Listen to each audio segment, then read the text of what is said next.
예, 이번 동영상에서는 질량에너지 등가의 법칙 E equal mc 스퀘어 이 방정식에다가 뉴턴 역학을 통해서 지금 아래 보시는 바와 같이 정지 질량과 물체가 움직일 때 가지는 질량 간의 관계를 얻어보도록 하겠습니다. 아시다시피 이 방정식은, 이 관계식은 아인슈타인이 특수상대성 이론에서 구해낸 것이죠. 네, 그래서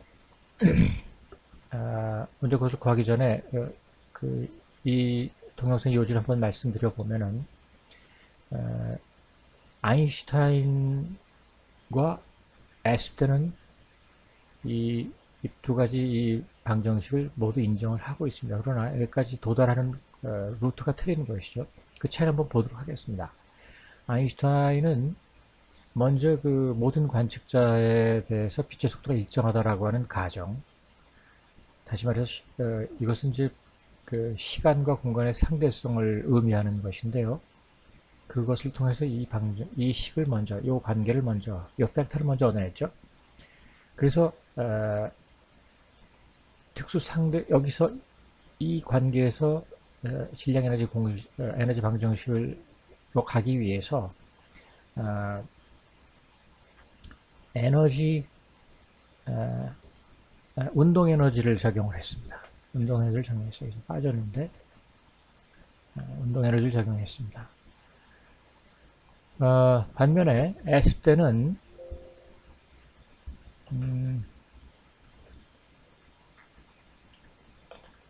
그 반대 방향으로 접근을 해서 말하자면은 뉴턴 질량 에너지 등가의 법칙을 구했고요.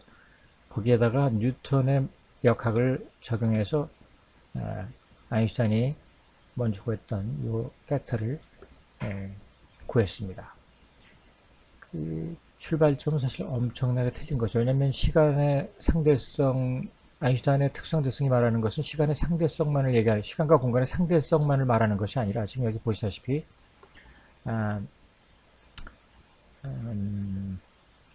여기 빛의 전달을 책임지는 매질의 존재를 부정하게 되죠. 그래서 큰 갭이 아주 서로 조화될 수 없는 그런 그 전제 속에서 전제를 가지고 있는 것이죠. 그러나 지금 어쨌거나 이 두 공식에 의해서 두 사람은 만나고 있는 실정입니다. 자, 그런데 그뿐만이 아닙니다.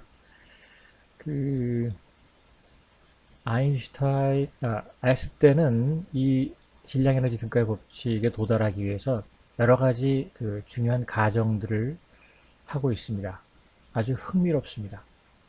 자, 전자와 에너지의 반경의 관계가 바로 그것이고요. 이전 동영상에서 보여드렸습니다. 그 다음에 전자 내 전하들의 분포가 일정하다, 하머지니어스하다라고 하는 것, 지난 동영상들 어느 곳에서 보여드린 바 있습니다. 그 다음에 이 질량 에너지 등가의 법칙은 직접적으로는 바로 이 사실, 전자는 가속을 받더라도 에너지를 복사하지 않는다라고 하는 데서 나온 것이죠. 그 외에 뭐 전자와 에너지의 반경의 관계, 그 다음에 뭐 분포, 전자 내 전하들의 분포, 이런 것들이 부수적인 것이 되겠습니다. 그 다음에 이제 가장 그 차이는 이제 빛이나 전자파가 전달될 때 그 매질을, 고전 전자기학에서 이제 가정하고 있었던 그 매질을 전제하고 있다는 것이죠. 물론 이제 초기 논의에서는 이런 것들이 분명히 나오지 않을 텐데, 이제 차착하면서 이 에테르에 대한 이제 구조에 대해서 애스펜이 전개시키는 그 흥미로운 과정 한번 볼 수 있는 기회가 오기를 바라겠습니다. 실제로 이제 행보적으로 그 빛의 전파 방정식, 맥스웰 파동 방정식이죠.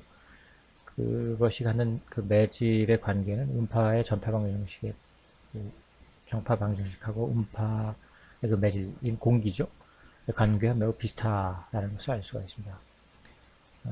뭐 이제 파동 방정식의 그 구조를 잘 뜯어보면은 거기 이제 매질, 그 빛의 속도를 보여주는 것이 있는데, 거기 보면은 매질 상수들이 나오죠.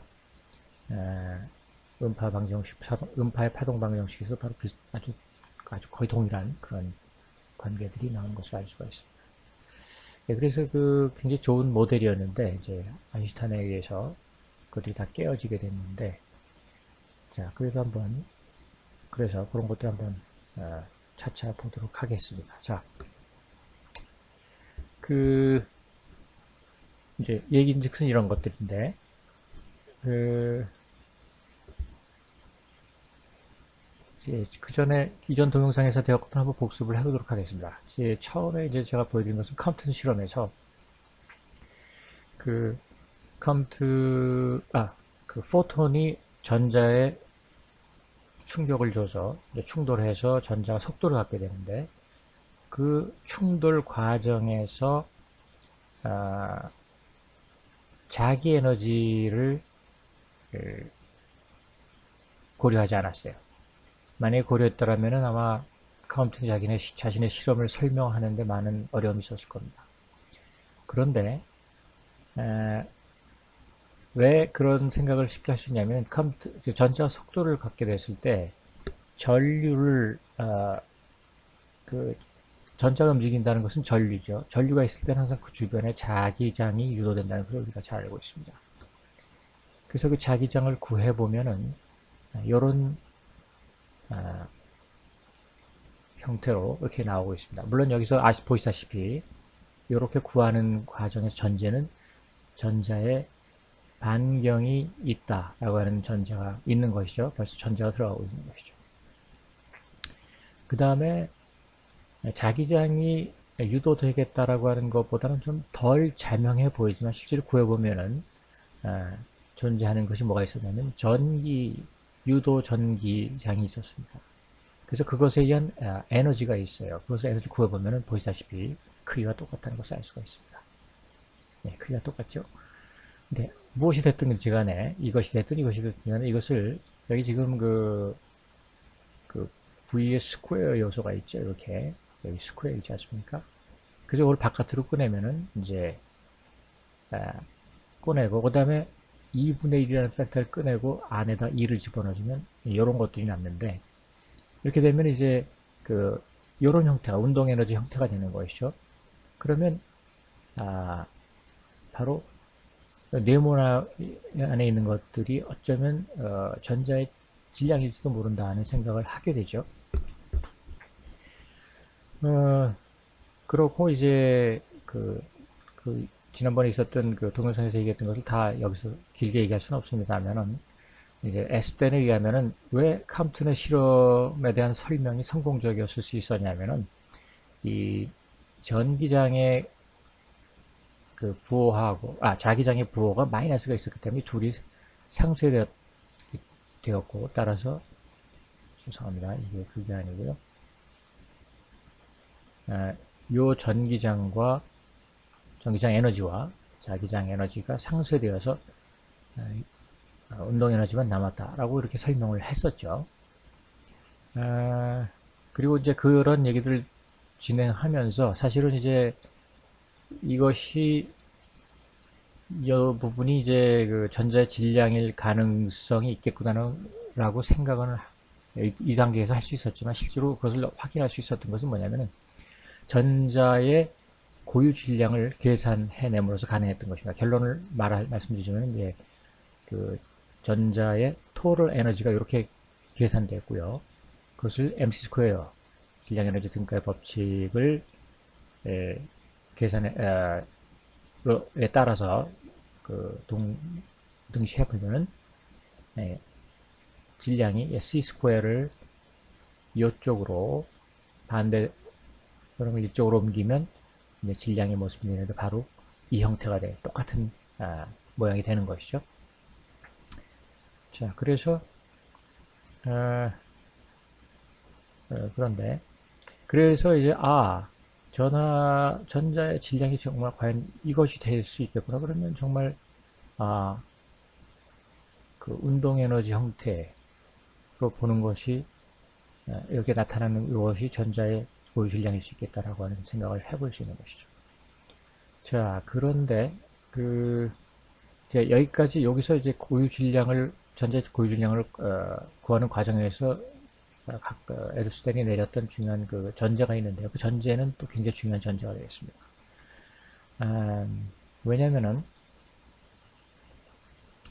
그 전자 성질 중에 이제 반경이 있다라고 하는 것을 얘기했고요. 그 다음에 전자 내 전하 분포가 일정하다라고 하는 것을 했습니다. 만약에 특히 이 전하 분포에 관한 것이 주어지지 않으면 이렇게 딱 일치되는 질량의 모양을 얻을 수가 없습니다.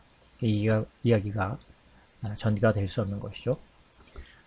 자, 그 다음에 또 어떤 얘기가 있었냐면 지난 동영상들 중에서 실제로 이제 질량 에너지 등가의 법칙을 구한 것은 에너지가 가속을 받을 때 죄송합니다. 전자가 가속을 받을 때 에너지가 복사되지 않는 조건을 통해서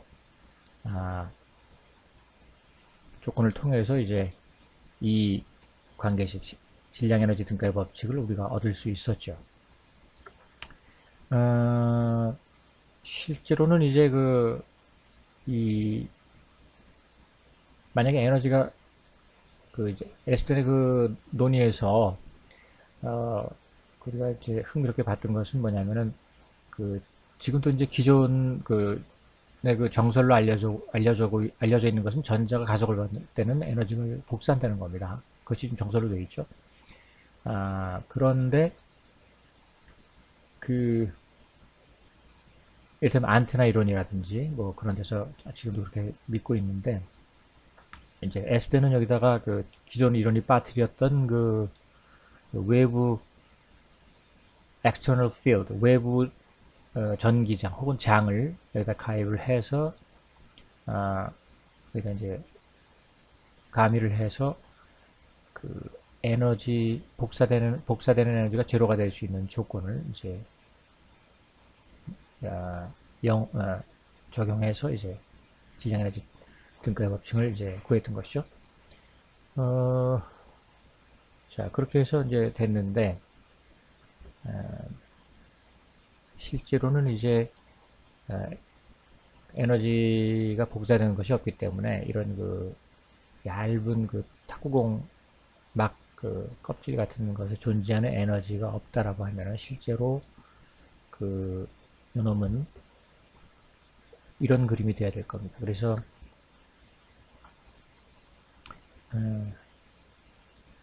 전자가 가속을 받는데 가속이 되는 대상이 되는 질량이 전자 외부에 있는 모든 공간에 존재하는 필드가 되겠죠. 그래서 그렇다는 것이고요. 그 다음에 이제 그 다음에 봐야 할 것은 그래서 이제 죄송합니다. 지금 원래는 좀 설명을 드려야 될 게 원래 이제 컴튼 실험에서는 이런 관계식을 우리가 이것이 이렇게 상쇄가 된다. 전기장과 자기장이 상쇄가 돼서 전기장 에너지와 자기장 에너지가 상쇄가 되면서 운동 에너지만 남았다라고 이제 보았죠. 그러나 지금 이제 이 논의를 하기 위해서 조금 잠정적으로 가정을 해야 될 것이 이제 어떤 것이냐 바로 이겁니다. 이번에는 이제 운동 에너지하고 자기장 에너지가 상쇄된다고 보는 것이죠.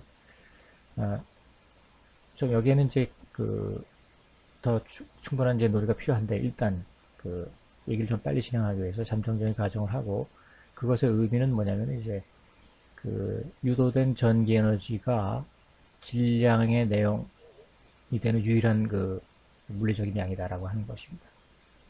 자, 그래서 그것을 가지고 이제 순식간에 산수를 풀어나가는 것입니다. 자, 이제 아까 이것은 저 앞에서 설명했던 부분이고요. 자, 그래서 질량 에너지 등가의 법칙에 이제 뉴턴력을 적용하는 것입니다. 자, 질량이 속도 v로 운동하고 있다면은 모멘텀 p의 크기는 mv가 되고 m은 우리가 알고 있듯이 에너지를 C 스퀘어로 나눈 것이 되겠죠. 그 다음에 힘은 운동량의 시간에 대한 변화율입니다. 그렇죠. 모멘텀 시간의 변화율이죠. 그래서 P, 여기서 보이는 바와 같이 P를 요놈을 대입하는 것입니다. 이 P에다가 요놈을 대입하는 것이죠. 그래서 이런 형태가 나왔습니다. 좀 형태가 이상한데 원래는 이게 이렇게 돼야 되겠죠. T 해서 이렇게 들어가는 것이 맞겠죠. 이렇게. 네. 자, 어쨌든 그 다음에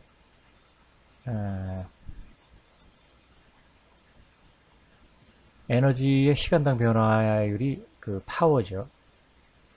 그러면 그 다음에 이제 그 시간당 변화율이 이제 에너지 시간당 변화율이 파워인데 그 순간의 속도에다가 힘을 곱한 것이 되기도 하죠. 원래는 이제 힘이라는 건 Fs인데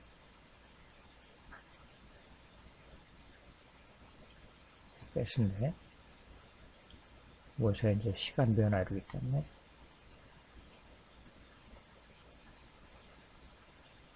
그 순간에 힘은 바깥으로 나오고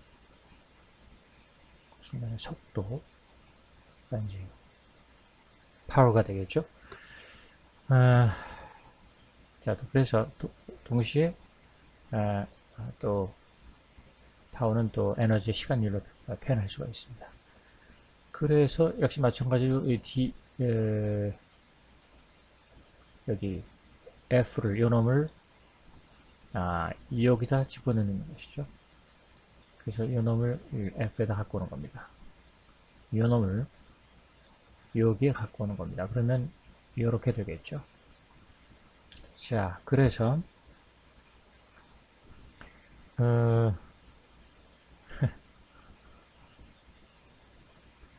자, 방금 말씀드린 거고요. 여기 이제 방금 그 위에 앞 슬라이드에서 설명했던 것을 여기다 요약을 했는데 여기서 이제 요만큼 요 부분을 여기로 갖고 와 보도록 하겠습니다. 자, 그러면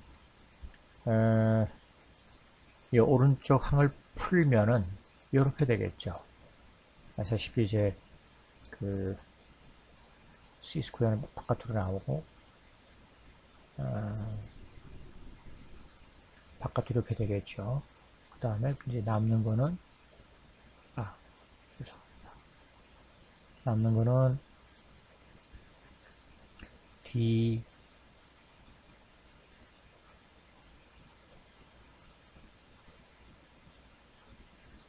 이렇게 되는 거죠. 그래서 이 부분은 뭐 우리가 잘 알다시피 이렇게 되는 것이죠. 지금 그것을 여기다 이렇게 표현한 것입니다. 자, 그래서 그것을 쭉 풀어가다 보면은 U 팩터 D E over dt 팩터끼리 모아주는 곳이 어디 있습니까? 여기 있죠. 하나는 여기 있고 하나는 여기 있죠. 그래서 이것을 요놈을 저쪽 좌측으로 갖고 간다고 치면 좌측에 이런 형태가 되겠죠. 그 다음에 우측에 남는 것은 이제 요놈이 되는 것이죠. 좌우측이 지금 여기서 바뀌었는데 어쨌든 뭐 상관없으니까요. 자, 그래서 보시다시피 이제 여기 앞에서 보였던 요 팩터가 이제 벌써 보이기 시작하는 것이죠. 자, 그 다음에 할 것은 이거 뭐 산수를 잘 하시는 분들은 설명하는 게 귀찮으실 수 있는데 또 조금만 도와드리면 뭐 쉽게 따라오실 수 있을 생각해서 이렇게 좀 해보는데요. 그 다음에 그렇게 되면은 이 형태는 이제 적분을 하게 되면 로그 형태가 된다는 걸 다 아실 겁니다. 그죠? y에 무슨 뭐 dy 이런 형태를 적분했을 때 항상 로그가 되죠. 이렇게 로그 형태가 됩니다. 여기 보시다시피. 자, 그런데 요걸 이제 요 놈을 요쪽 밑으로 갖고 가도 이걸 잘 조작하면 이 좌측 역시 이제 로고 형태가 될 수 있다는 것을 알 수가 있습니다. 좀 지저분하니까 좀 지워버리고요. 자, 그래서 이제 먼저 이놈을 DT는 이제 서로 캔슬 됐었고요. DT는 지금 현재 캔슬 된 상태죠. 그래서 이 놈을 여기 적분을 하는 것이죠. 적분인데 적분 구간은 이제 초기 에너지에서 마지막 에너지까지를 적분하는 겁니다. 이것은 이제 보시다시피 로그가 되는데 자연 로그가 되겠죠. 보통 그냥 로그가 아니라 자연 로그 되는데 이제 초기 값이 여기 들어가고 초전 값이 되는데 이것은 이렇게 나타낼 수가 있죠. 요놈도 지금 v 스퀘어 마이너스가 붙었는데 마이너스를 빼버립니다. 바깥으로 빼버리면은 이렇게 빼버리면은 이제 v 스퀘어하고 수 스퀘어 바뀌게 되죠. 그래서 이제 양수문하게 되죠. 그러면 dv 스퀘어를 적분하면은 2v dv가 되죠. 그래서 여기 보시다시피 똑같은 팩터가 이렇게 요 부분이 똑같은 게 있습니다. 그래서 여기다 2분의 1을 하면은 없어지는 거죠. 그래서 요 놈은 요게 되는 겁니다. 그래서 요 2분의 1을 바깥으로 꺼내서 여기 지금 마이너스 2분의 1이 있고요. 그 다음에 분모에는 이제 이것이 있을 거기 때문에 dv 스퀘어가 있을 거기 때문에 마이너스 1을 뺐으니까 여기는 사실 마이너스 2분의 1을 바깥으로 꺼냈기 때문에 여기 2가 들어가는 것이죠. 그래서 이게 좀 잘못됐는데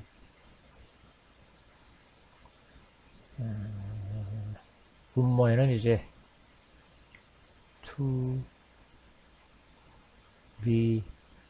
dv가 들어가게 됩니다.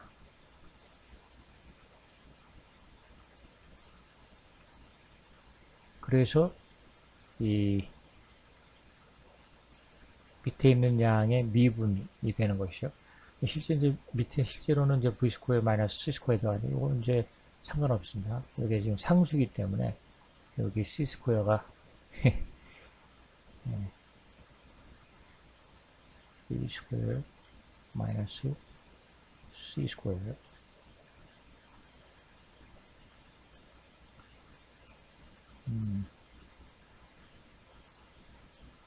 로 볼 수 있는 거죠. 그래서 완벽하게 밑에 분모에 있는 것의 미분 형태가 되겠죠. 그래서 그것 역시 이제 자연 로그로 풀어지고 이렇게 적당히 이제 하다 보면 이제 이렇게 귀착이 되는 것이죠.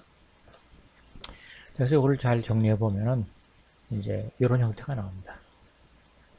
보시다시피 이렇게 에너지, 정지 에너지와 이제 운동 할 때의 에너지가 되는데 여기서 이제 요거를 각각을 이제 C 샵으로 나눠주면은 C 스퀘어로 나눠주면은 이런 형태가 되죠.